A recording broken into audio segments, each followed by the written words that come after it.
عاملين ايه يا حبايب قلبي؟ النهارده مش هعمل روتين ولا هعمل اي حاجه. انا هاخدك جوله كده في ارض زراعيه بتاعتنا عشان تعرفي لي ايه اللي مزروع ده. هنعمل فوازير وهنقول إيه اسئله هتعرفي منها ايه المزروع، تبقي قروبه لو عرفتي الحاجه المزروعه في الارض دي تبقى ايه. انا قعدت فتره طويله عبال ما عرفت هي ايه. بس شكلها حلو قوي في الارض، وهي حاجه بجد ما كنتش متوقعاها. فانت شايفه قدامك اهو تعمل ايه. احنا هنقول بقى فوازير ونقول زي زمان كده عروستي. هنقولك انا هقولك اسئله، وانت لو عرفتي تجاوبي عليها قولي لي في الكومنتات الارض دي مزروعه ايه. والله بجد لو قلت الارض دي مزروعه ايه هتبقي بجد قرب. الخضره يا بنات والزرع والشجر والحاجات دي شكله جميل قوي، حاجه مريحه للاعصاب. هو مزروع الارض دي والارض دي بس فيها حاجات حتت فاضيه مش عارفه ليه. شايفين النخل، شايفين البلح. هاخدكم بعد كده في جولة في كل الأراضي الزراعية ديت، وهنجيب بلح وهنجيب جوافة من المزروعة، وهوريكم الأرض والريف المصري عامل ازاي.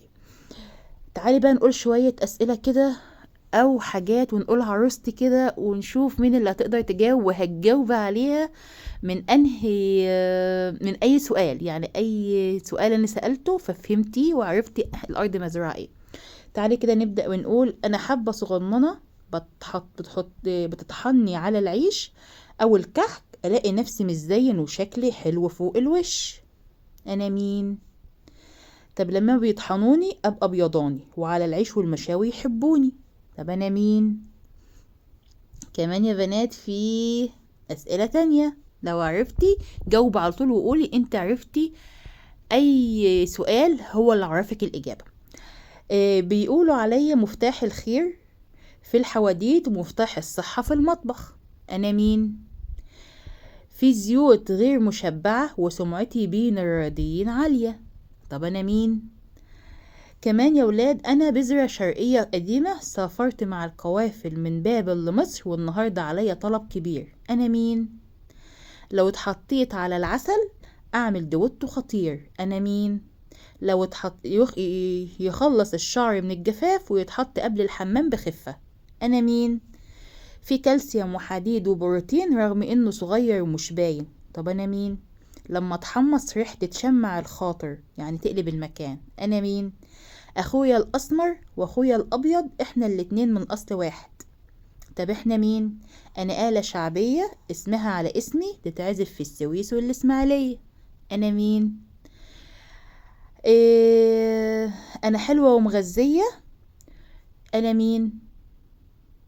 كلمة لو اتقالت ينهز الباب ويتفتح على طول.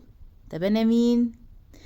حبة صغنونة تدي طاقة مضمونة. طب انا مين؟ طب لو عرفتوا انا مين والحبة اللي في الارض ديت عبارة عن ايه، او الزرع اللي في الارض دي عبارة عن ايه، قولولي في الكومنتات. وايه اللي عرفك من اسئلتي ان الحاجة اللي مزروعة ديت هي اللي انت اجبت عليها. واول حد هيقول الاجابة صح هقوله ان انت صح، بس في اخر اليوم.